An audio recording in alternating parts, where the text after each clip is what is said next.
Before Karen came along, my life in Willow Ridge was near perfect. I had a cozy single-story house on a quiet cul-de-sac, a fenced-in backyard with just enough room for barbecues and lawn chairs, and, most importantly, my dog, Duke. Duke was a 95-pound golden retriever with the personality of a cartoon character. Goofy, loyal, and full of love for every human he met. He wasn't a constant barker. No, Duke barked like most dogs bark, when someone rang the doorbell, when the mailman walked by, or when a squirrel made the poor decision of trespassing onto our property. That's it. Otherwise, Duke preferred to spend his days lounging in the grass like a lion in the sun, rolling in flower beds, or dozing off next to the grill.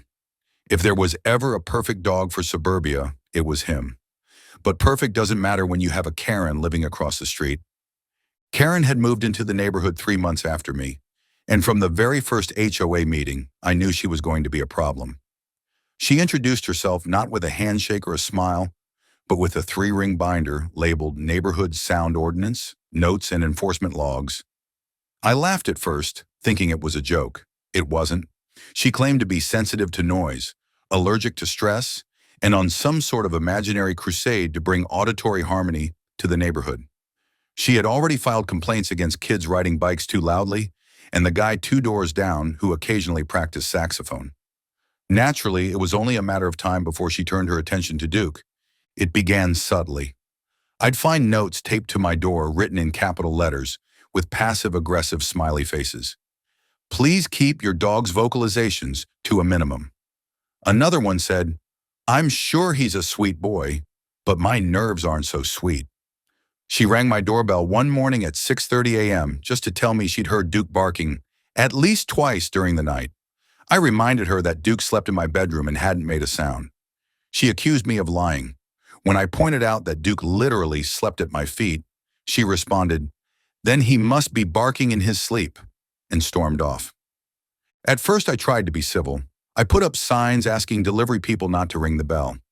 I installed a secondary fence to keep Duke farther from the sidewalk, and I even consulted a trainer who watched Duke for an entire day and concluded he was the most chill golden retriever in the state. Still, Karen wasn't satisfied.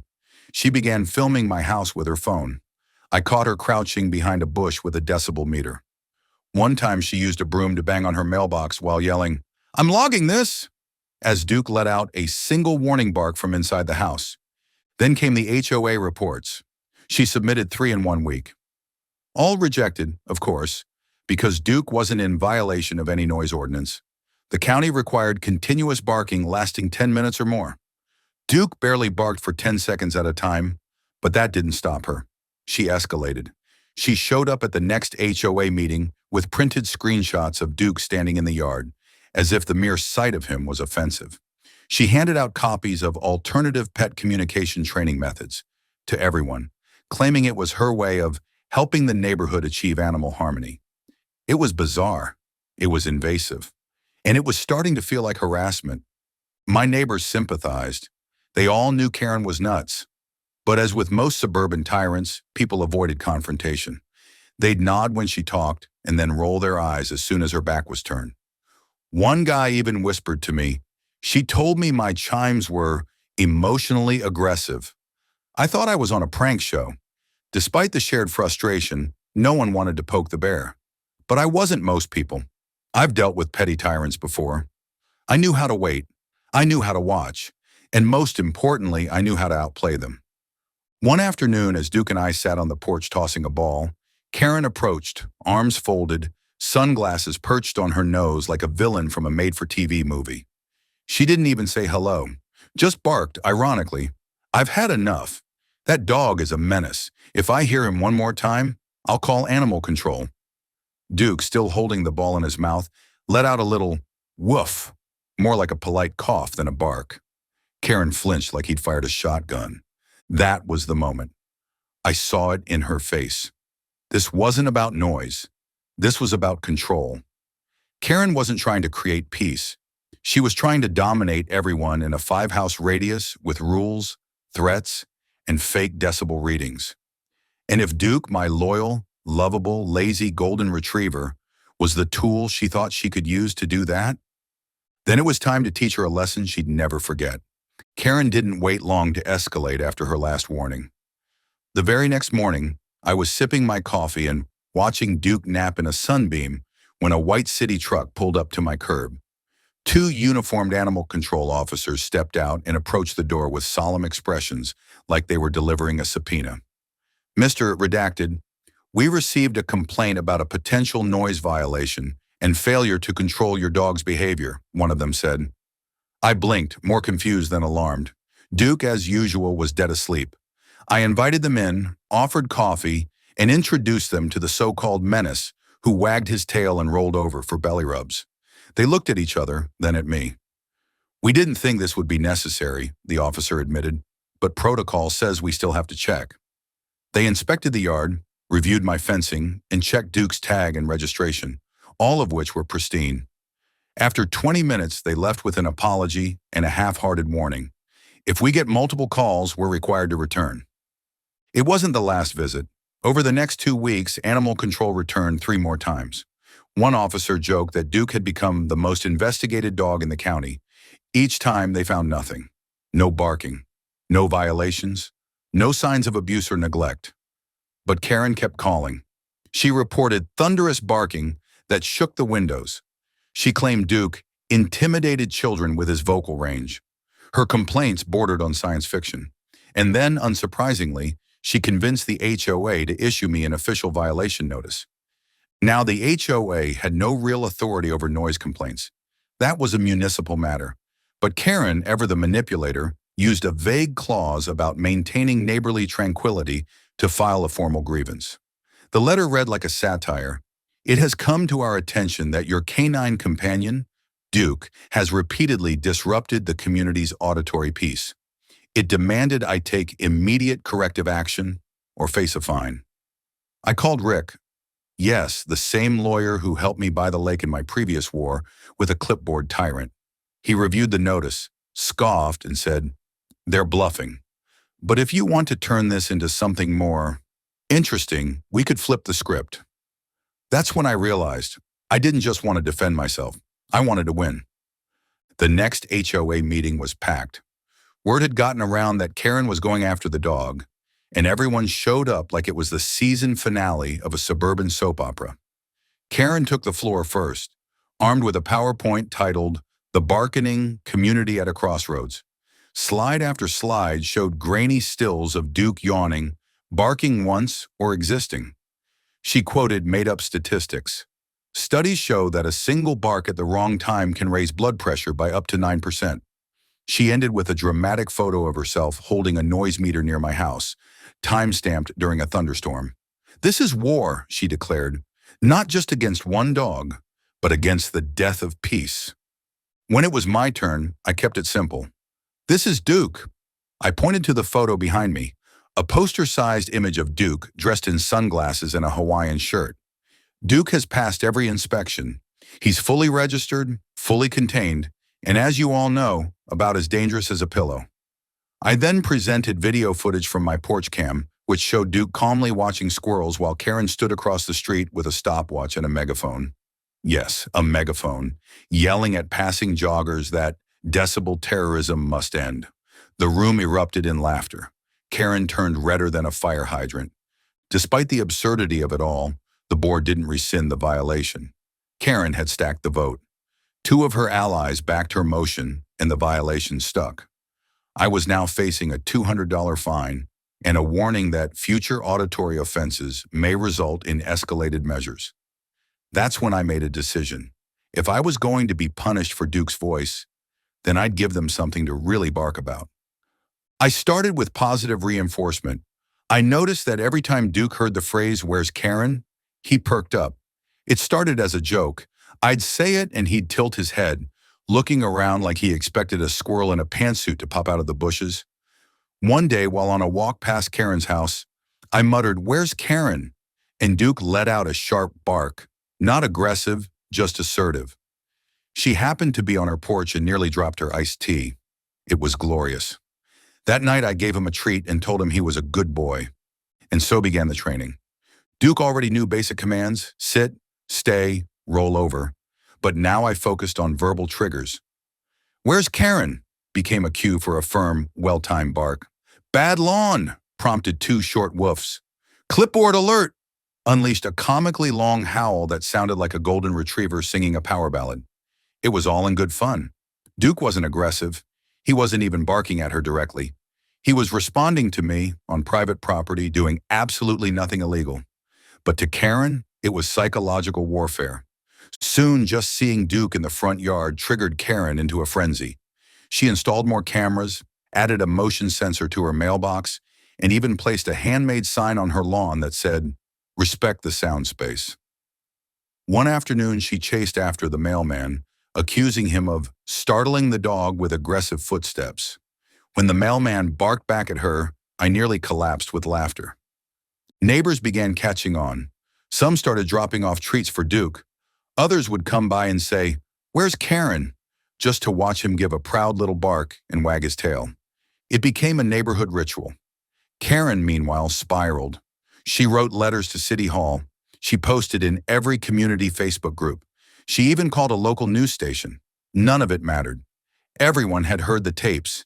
Everyone had seen the megaphone footage. Karen wasn't a victim. She was a joke. And Duke was a hero. But the best part, the plan was just getting started. At this point, Karen's vendetta had gone from nuisance to comedy. Her once feared presence had become neighborhood satire, and Duke, my loyal golden retriever, was now a local icon. The video of him responding to the command, "Where's Karen?" with a precise single bark had gone semi-viral in our town's Facebook group. Someone edited it into a meme. Another person layered it with dramatic music. A teenage neighbor made a TikTok where he pretended to summon Duke's bark like a sorcerer casting spells. But while Karen was being turned into a walking punchline, I was busy taking things to the next level. Not out of cruelty, but out of principle. She tried to weaponize authority to silence my dog. I wasn't going to just let that slide, so I decided to weaponize patience, planning, and a barking retriever with comedic timing so precise it deserved an Oscar. First, I upgraded Duke's training. I added a small wireless clicker to my keychain, harmless, unobtrusive, and perfectly legal. With just a single click, Duke knew to bark once. 2 clicks, 2 barks. I could now trigger a bark without saying a word. My neighbors, fully in on the joke, helped fine-tune the operation. Greg from next door volunteered his driveway for training missions, where Duke would practice sitting on the edge of the lawn, eyes forward, tail thumping, waiting for the click. We never crossed property lines, never approached Karen's house. We didn't need to. The mere sound of a bark from a distance sent her into a frothing spiral. Karen's complaints reached new levels of deranged. She claimed Duke had mind-reading capabilities and waited for her to step outside before unleashing psychological torment. Her emails to the HOA grew unhinged. She attached graphs of bark frequency, entirely fabricated, demanded a ban on canine intent-based vocalizations, and at one point suggested a community-wide curfew for dogs. The HOA, still licking its wounds from her failed noise crusade, had started distancing themselves. They stopped returning her emails. They removed her from the newsletter committee. At the next meeting, someone even proposed changing the community mascot from a heron to Duke the dog. It didn't pass, but the vote was close. Duke and I kept our campaign clean and clever. No threats, no harassment, just time, barks, and neighborhood support. When Karen installed a noise monitor on her front porch, we barked right at the decibel limit. When she tried filming Duke again, I played Beethoven's Ninth through my outdoor speakers while Duke sat like a statue, silent as a monk. Her footage was useless. She started muttering about conspiracies. That's when I knew we had reached a psychological tipping point. Then came the day of the bark heard round the neighborhood. It was a sunny Saturday. Kids were playing, neighbors were mowing lawns. I had just taken Duke out for his usual mid-morning stroll when Karen stepped onto her lawn with a cup of tea, sunglasses, and a stack of papers. Probably another list of complaints. I clicked once. Duke barked once. She froze. I clicked twice. Duke gave 2 clean barks, spaced perfectly. Then I whispered, "Where's Karen?" And Duke let out the slow, musical howl he'd been perfecting for weeks. Karen screamed. Not yelled, screamed. Like a Shakespearean meltdown in the middle of a Target parking lot. She stomped her foot, launched her tea into the grass, and hurled the papers into the air. "This is abuse!" she howled, pointing wildly at Duke, who was now sitting quietly, tail wagging, as if he'd just solved a math problem. "You're a monster! Your dog is a weapon of emotional warfare!" My phone was already recording. Greg's camera from across the street caught the whole thing. Karen stormed inside, leaving behind a trail of soggy tea leaves and shredded complaints. By nightfall, the video had 4,000 views on our neighborhood Facebook group. By Monday, it had been reposted with the title, "Golden Retriever Turns HOA Queen into Shakespearean Tragedy." Local news caught wind of it. A radio station played audio clips of Duke's howls with dramatic commentary. My inbox flooded with messages from people thanking me for standing up to Karen kind, as one put it. And Duke? He got a gift basket from a nearby dog treat company with a card that read, "For services rendered to the free canines of America." But perhaps the most satisfying part came quietly, 2 days later. A formal notice appeared on Karen's door. She was being asked to step down from her volunteer HOA position. Too many complaints, too many outbursts. The final straw, her threat to petition for a dog-free neighborhood initiative. That didn't just enrage dog owners, it enraged everyone with a sliver of common sense. She tried fighting back, of course. She filed complaints against auditory targeting, tried to install a privacy hedge 3 feet into community property, and even, this one's real, submitted a request to have Duke psychologically evaluated for aggression by tone. It was denied, and each time she failed, Duke barked once. Just once. The neighbors called it the victory bark. I didn't even have to signal him anymore. Duke just knew. It became a community ritual. If Karen walked out, someone clicked. Duke barked. Karen flinched. It was legal, it was clean, it was beautiful. And yet, I wasn't finished. With Karen's grip on the neighborhood unraveling and Duke now enjoying semi-celebrity status, I decided it was time to take our campaign of bark-powered resistance to its grandest, most strategic phase, Operation Lawn Howl. Now, to be clear, this was never about harassment. Karen had called in the authorities on a peaceful, sunbathing golden retriever. She'd tried to fine us, evict our barks, and declare war on wagging tails. This phase wasn't retaliation. It was poetic justice with fur and floppy ears. Operation Lawn Howl was built on the idea that every petty HOA tactic Karen ever tried could be mirrored back to her, legally, effectively, and with tail-wagging glee. The first step was expanding Duke's command vocabulary. He already had "Where's Karen" down, along with clipboard alert and bad lawn, each triggering a different type of bark or howl. But I wanted precision. I began working with a local dog trainer, Megan, a tactical genius when it came to behavior reinforcement. Together, we trained Duke to respond to visual cues. A red clipboard meant 1 bark. A striped garden gnome, which Karen had added to her yard, meant long howl. And if Duke saw Karen's floral windbreaker, it triggered double bark with spin. Megan called it behavioral ballet. I called it revenge with rhythm. Next came location control. I measured the distance from the edge of my yard to Karen's lawn and found the sweet spot. 23 feet, perfectly legal for leash walking, yet psychologically devastating. That spot became Duke's new command post. We'd stroll out casually each morning, coffee in my hand, leash in mine, Duke wagging beside me like he was just another guy with a job to do. I'd point at the red clipboard left on her porch, and Duke would let out 1 sharp bark. She'd glance through her blinds. I'd nod respectfully. Duke would sit and wag. Sometimes she'd open the door to yell, and I'd say, "Just training exercises. He's such a smart boy." With the biggest smile money can fake. She tried calling animal control again. They stopped showing up. She emailed the HOA. They'd ghosted her. One member even messaged me privately. Honestly, I'm on Team Duke at this point. That dog has better timing than a stand-up comic. Karen finally took matters into her own hands and planted a ridiculous sign in her yard that read, "This is a quiet zone. Please respect sound-sensitive residents." The sign had a cartoon of a dog with an X over its mouth. Greg printed out stickers that said, "Free Duke," and slapped them all over it by morning. Karen ripped them off, howling herself now, which Duke responded to with his longest, most mournful ballad yet.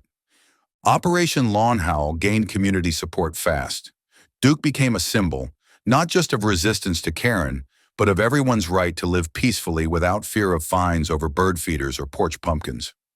My neighbor Samantha brought over a cake shaped like a dog bone that said, "Good boy for freedom." Another neighbor, Thomas, offered to build Duke a custom platform, just a 2-foot wooden box he could sit on when stationed near Karen's lawn, like a century of suburban justice. We called it the Bark Throne. With the Bark Throne installed, Duke took his role seriously. He'd sit regally, waiting for cues, basking in the attention of every jogger, stroller, or cyclist who passed by. The only time he barked was on command or cue. It was genius. It was bulletproof. It was driving Karen mad. She retaliated the only way she knew how, by doubling down on her nonsense. She installed an ultrasonic bark deterrent in her flower bed, a little white box that emitted high-pitched frequencies meant to discourage barking. But here's the kicker. It didn't bother Duke at all. It bothered other neighborhood dogs. Now they were barking more. Karen had successfully created her own personal sound hell. She upped the ante by installing motion-activated sprinklers, clearly pointed at the property line. They sprayed wildly every time Duke passed by. I filed a city complaint. Turns out, spraying water across a property line is considered harassment and grounds for fines. She got hit with a $500 notice. Duke barked once. Everyone clapped. Karen's spirals grew more theatrical. She stood on her porch in a robe one afternoon, yelling about psychological terrorism by canine, demanding I stop my canine sound sniper. I simply waved and said, "He's just responding to the gnome. You should reconsider your landscaping." She nearly fainted. My inbox was flooded with clapping emojis from everyone who saw the video. But the moment Operation Lawn Howl truly cemented itself into legend was when I brought in professional speakers to play Duke's barks, recorded, legal, and indistinguishable from the real thing. We used them during a lawn party, blasting Duke's classic, "Where's Karen?" bark just once, and watched as Karen ran out yelling threats, only to realize Duke was asleep in the backyard, wearing headphones. The HOA tried to pretend they weren't watching, but they were. They always were. A board member even asked me privately if I'd be willing to speak at the next meeting about community resilience through responsible pet ownership. I told her only if Duke could have a mic. She laughed, but I wasn't kidding. By now, Karen had turned her lawn into a fortress. Cameras, spikes, bird nets, even one of those inflatable dancing men she claimed was for motion therapy. It didn't matter. Duke sat like a statue at the edge of our lawn, ears perked, tail wagging, ready to sing when summoned. She couldn't fight him anymore. Not legally, not logistically, and certainly not in the court of public opinion. Operation Lawn Howl was a complete success. And yet, somehow, unbelievably, Karen still hadn't learned. But she was about to. Because the next phase wasn't about training, it was about showmanship. At first, I thought Karen would quit. After all, most suburban tyrants eventually realize the futility of their grip on power when the neighborhood stops playing along. But Karen was made of stronger delusion. Rather than back down, she dug in harder. Operation Lawn Howl had clearly broken something in her, some last thread of perceived superiority she was clinging to, like a life raft in a sea of barking dogs and unreturned HOA emails. So instead of retreating into quiet retirement like a normal person, Karen waged a full-blown counteroffensive. It was spectacularly stupid. It started with cameras. Not one, not two, seven. 7 weather-resistant, motion-sensing security cameras pointed directly at my lawn. She installed them herself, which meant watching her scale a flimsy stepladder in Crocs and a wide-brimmed sun hat while balancing power tools and muttering about evidence. It was like watching a villain origin story written by someone who failed woodworking class. Naturally, Duke barked every time the ladder squeaked. I gave him a treat. He wagged his tail like a hero. Then came the signs. Karen erected 4 homemade wooden signs around her yard, clearly visible to anyone walking by. Each one was worse than the last. Report noise abuse. 555 Karen. Barking is trauma. I support silent pets. And the crown jewel? My lawn is a safe space for humans only. The neighborhood went into hysterics. Greg printed t-shirts with barking as trauma in bold Comic Sans. Samantha made a parody Facebook page called Karen's Trauma Garden, where people submitted memes and updates on Karen's latest antics. My personal favorite was a photo of Duke sleeping next to one of the signs with a caption that read, "Too loud for freedom." Karen's last real chance to gain traction came in the form of a town petition. She drafted it herself, 2 typed pages of pure unfiltered entitlement, titled Protecting Willow Ridge from Noise Extremism. She went door to door with it, asking residents to sign in support of quiet community harmony and protecting vulnerable auditory systems from domestic barking. She got 2 signatures, one from an elderly man who didn't have his hearing aid in, and the other from her own cat sitter who later said, "I thought it was for a fundraiser." Meanwhile, Duke and I doubled down on being model citizens.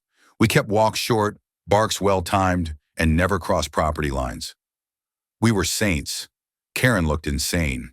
Every time she called animal control, they'd stop by, pet Duke, accept a bottled water, and leave. One guy even asked for a selfie with him. When she called the police over targeted bark warfare, they showed up, asked a few questions, and ended up tossing Duke a tennis ball. Karen screamed at them for complicity. The real collapse began at the next HOA meeting. Karen, still technically a resident, though no longer on the board, showed up armed with a USB drive, which she claimed held hours of sonic evidence. She demanded the HOA enact a new rule: no animal noises over 40 decibels within 100 feet of a property line. When asked how loud 40 decibels was, she screamed, "Like that!" and pointed at a baby crying in the back row. The room fell apart laughing. One guy stood up and asked, "Should we ban children too?" Karen replied, "If they're loud, yes." That was it, her final snap. She walked out mid-meeting, knocking over a pitcher of water, yelling, "This is an animal uprising." The next morning, someone placed a stuffed animal dog in her mailbox. She reported it to the FBI. By the end of the week, half the homes on our street had small signs in their yards that read, "In this house, we believe. Dogs bark, cats meow, Karens scream, and Duke is a good boy." Karen, now living in what she believed was an acoustically hostile war zone, began hiding in her house behind blackout curtains. Rumor had it she wore noise-canceling headphones all day and kept her blinds closed with duct tape. One time I saw her trying to spray Febreze at Duke from across the street. He looked confused. I gave him a bacon treat. The tipping point came when a group of neighborhood kids started playing a game they called Howl Patrol. They'd walk past her yard and whisper trigger words like bark, squirrel, or Karen, and see if Duke would respond. He always did. His fan base grew. Someone printed bumper stickers that said, "Honk if you love Duke." The neighborhood transformed into an echo chamber of gentle rebellion, and Karen had no tools left to fight with. One night, she posted a final message in the Willow Ridge Facebook group. "Congratulations, everyone. You've turned this place into a zoo. I hope you're happy living among the chaos." The next morning, a banner appeared in Greg's yard that said, "Zoo Pride. Admission, 1 bark." Karen's house went up for sale 2 weeks later. No open house, no tours, just a quiet listing online with the caption, "Motivated seller. Excellent insulation. Pet-averse environment." And as she packed her U-Haul, every neighbor came out to wave goodbye, some with real tears of joy. One woman passed out cupcakes that said freedom. Duke barked once. She tripped over a box labeled decibel meter. It was the end of an era, but we weren't finished. Because if you thought Operation Lawn Howl was satisfying, just wait until you hear about the dog show. With Karen gone, peace returned to Willow Ridge like the first sunny day after a long, ridiculous storm. The energy in the neighborhood shifted from quiet tolerance to open celebration. No more clipboards. No more emails threatening fines over wind chimes or garden gnomes. The HOA stopped meeting entirely for a while, unofficially replaced by Duke. Neighbors would stop by not to ask for permits, but to pet the golden retriever that had become a local hero. I couldn't walk down the street without someone giving him a treat or asking, "Is this the dog?" Yes, this is the dog. The dog that stood tall in the face of suburban tyranny and barked back. So when Samantha proposed throwing a neighborhood dog show to celebrate the fall of tyranny, no one objected. In fact, within 24 hours, we had banners, a volunteer crew, a panel of judges made up of Greg, the mailman, and the animal control officer, yes, that one, and an official name, Barkfest, the Freedom Edition. It was going to be held at the community park, formerly known as No Off-Leash Zone, thanks to Karen's efforts, now unofficially rebranded as Duke's Park. Flyers went out. Posters were taped to stop signs. Duke's face, wearing aviators obviously, was on every promotional piece. The categories were straightforward: best bark, most dramatic rollover, cutest tail wag, owner look-alike challenge, and the big one, best trick. Duke was entered in all five. The day of the event arrived with blue skies, 70-degree weather, and a turnout larger than anyone expected. Over 50 dogs registered. There were dachshunds in tutus, bulldogs in leather jackets, a chihuahua named Carl who wore a cape and shook like a leaf in a windstorm. Everyone brought lawn chairs and coolers. Someone set up a popcorn machine. It felt like a town fair, except the main attraction was a retriever who once barked on cue and broke a woman's grip on an entire community. Duke won Best Tail Wag in under 5 seconds. That thing's a metronome when he's excited. Most dramatic rollover went to a corgi named Butterbean, who fake fainted with the grace of a Shakespearean actor, but everyone knew it came down to the best trick category. When it was Duke's turn, I stepped onto the small grass stage with him, and the crowd quieted. I took out a toy clipboard and held it up. "Duke, what do we do when we see one of these?" I asked. He gave a crisp, single bark. Laughter erupted. I pulled out a pair of sunglasses and put them on him. "Duke, where's Karen?" Duke stepped forward, raised his head high, and unleashed a dramatic, slow, soulful howl that echoed over the park. The crowd lost it. But that wasn't the finale. I held up a small cardboard sign that read, "No barking." Duke looked at it, gave a long side-eye to the crowd, and barked 3 times. Loud, proud, and absolutely on command. Then as the final note, he trotted over to a garden gnome placed at the corner of the stage, lifted his leg and peed directly on it. Standing ovation. Greg stood on a bench and shouted, "This dog ended a dictatorship." Duke won best trick, obviously. The judges didn't even debate it.